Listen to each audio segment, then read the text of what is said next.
children of the night, what music they make.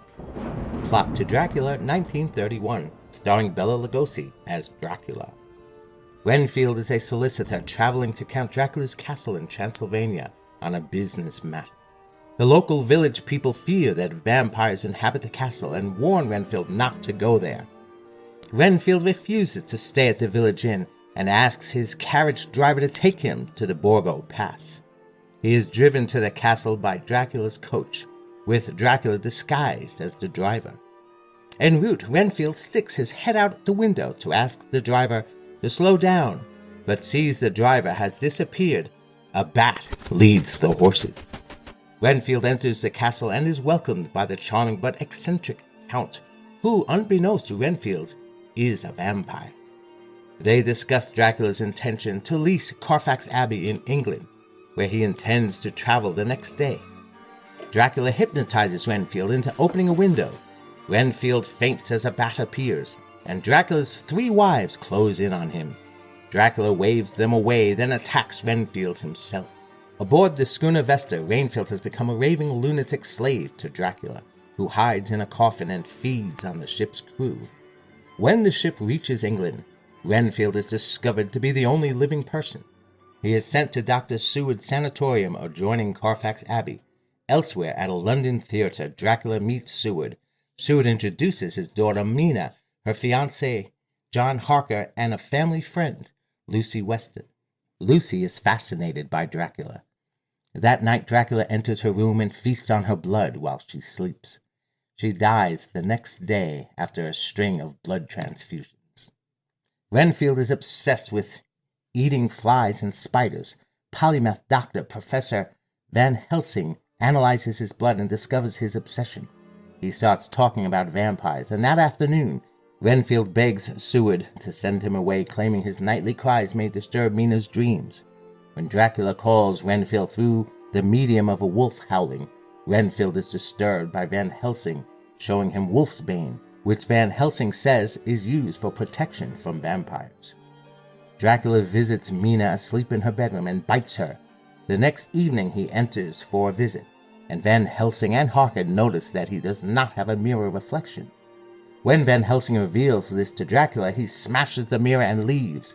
Van Helsing deduces that Dracula is the vampire behind the recent tragedies. Mina leaves her room and runs to Dracula in the garden, where he attacks her. The maid finds her. Harker wants to take Mina to London for safety, but is convinced to leave her with Van Helsing. Van Helsing orders Nurse Briggs to take care of Mina when she sleeps and not to remove the wreath of wolfsbane from her neck.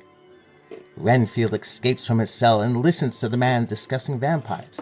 Before he is taken back to his cell, Renfield relates to them how Dracula convinced Renfield to allow him to enter the sanatorium by promising him thousands of rats full of blood and life. Dracula enters the Seward parlor and talks with Van Helsing. He states that Mina now belongs to him and warns Van Helsing to return to his home country. Van Helsing swears to evacuate Carfax Abbey and destroy Dracula. Dracula attempts to hypnotize Van Helsing, but the latter's resolve proves stronger. As Dracula lunges at Van Helsing, he draws a crucifix from his coat, forcing Dracula to retreat. Harker visits Mina on a terrace and speaks of how much he loves nights and fogs. A bat flies above them and squeaks to Mina. She then attacks Harker, but Van Helsing and Seward save him. Mina confesses what Dracula has done to her and tells Harker their love is finished. Dracula hypnotizes Briggs into removing the wolfsbane from Mina's neck and opening the windows. Van Helsing and Harker see Renfield heading for Carfax Abbey. Arriving there, they see Dracula with Mina. When Harker shouts to Mina, Dracula thinks Renfield has betrayed him by leading them there and kills him. Dracula is hunted by Van Helsing and Harker, who know that Dracula is forced to sleep in his coffin during daylight, and the sun is rising. Van Helsing prepares a makeshift wooden stake from Dracula's coffin lid. While Harker searches for Mina, Van Helsing impales Dracula through the heart, killing him, and Mina returns to normal.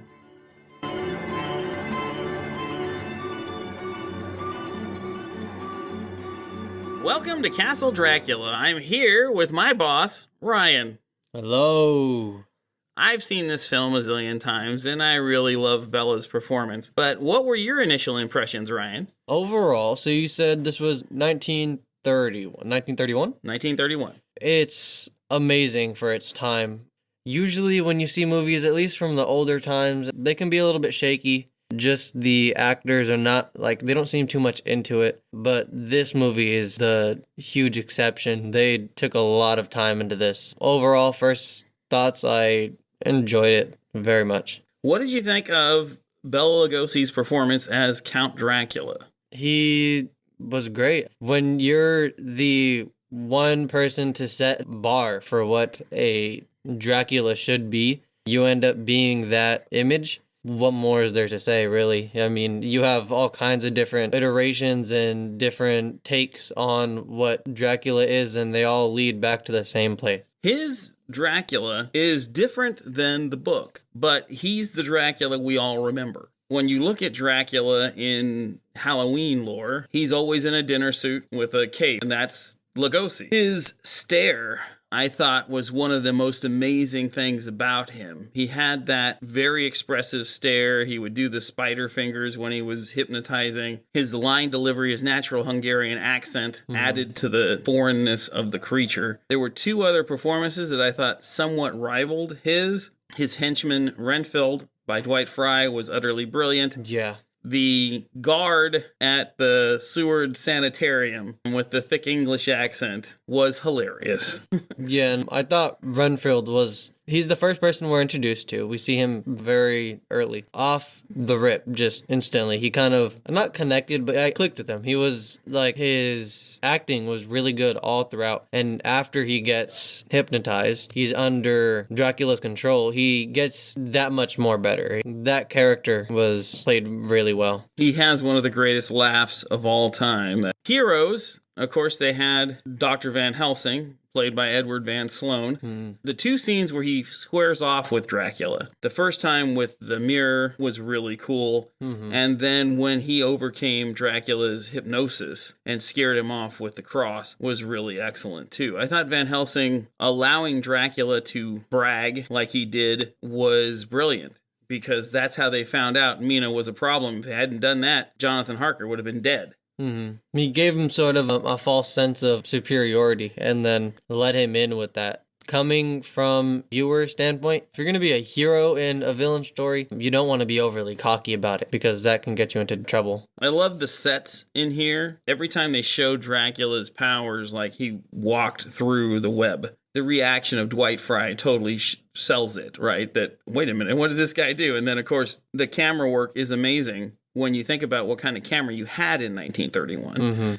It set the atmosphere throughout it. The fog was well used. What did you think of the props, the sets, the costumes? For the time, again, like, everything was just so thought out. It all looked like it could have been filmed in an actual place. It looked amazing. It came together really well. It gives you that vibe of the darkness. It's something else, especially for the time. Other movies that we're looking at right now, I know these are just the dub ones, but even just like the cuts and stuff in all of the Godzilla movies, they don't seem as thought out. A lot of it is kind of like pushed together and like just kind of like jumpy, but these, like, they all lead into each other really well. So I thought everything about this movie was just like on a different level. You've never seen this before, right? No. Did you know the classic story of Dracula? Not generally. I mean, I had the small ideas here and there, because like this version is the one that gets used as reference for a lot of things. When he took Mina at the end, the last 7 minutes, he does that. They have that great shot of him outside her terrace, and they do the light up eyes on Bela Lugosi, and he takes her. He gets her back to Carfax Abbey, and he kills Renfield and all that. When that happens, eventually Van Helsing and Harker are underneath the catacombs, and they find his coffin. Did you think Mina was in the other coffin? Because Van Helsing says, plural, we're going to have to drive a stake through their hearts, plural. Oh, yeah, I definitely did. If you look at it from when he first starts to open the second coffin, he doesn't actually fully open it. He kind of opens it, and then, like, out of suspense, I guess he's more or less apprehensive about wanting to see if she's actually in there or not. And so he kind of just assumes, okay, so I figure she's in there, so let me just close it. He says, okay, we're going to have to kill both of them. Later on, he checks, and she's not actually in there. Back side shot where you can only see it slightly crack open from the angle that they're shooting it at, and then him not all the way opening it was good, I guess, director's choice. It's one of the things that makes this movie excellent, but having seen it a zillion times and having read the book, I knew Mina was not dead. And that's why I was asking you. I thought it was a very effective switch for someone who didn't know the story going in. Yeah. The ending of the story, Dracula is helpless. He basically blew it. He was going to bite Mina. Sun comes up. He has to go back to his coffin, and he's got no defense. I don't know that he even knew that they had gotten into the catacombs. I have always thought that if he didn't waste time killing Renfield, two things. One, Renfield would have been there to defend him, if necessary. Two, that took time. He, by seconds, didn't get Mina done. Yeah, he was like slowly walking towards Renfield as he's like begging and pleading for his life. And then he kills him and waits for him to slowly fall down the stairs. So all of that adds up to maybe like 2 minutes of just burned time that he could have used. So, and if he would have been able to fang Mina, maybe block the door better, maybe he would not have been helpless. It was one of those things that it's like, you did this to yourself. yeah. You left yourself that way because Dracula had a fit of temper. It's just like, as I was saying earlier, like a false sense of superiority, and he just messed up in that situation. And you see it more than once, especially with the mirror. He gets mad in front of everybody, right, giving away who he is. Then he gets himself back together and says, Van Helsing will explain, then walks off. They made a point earlier in the film that Dracula has a temper. Yeah.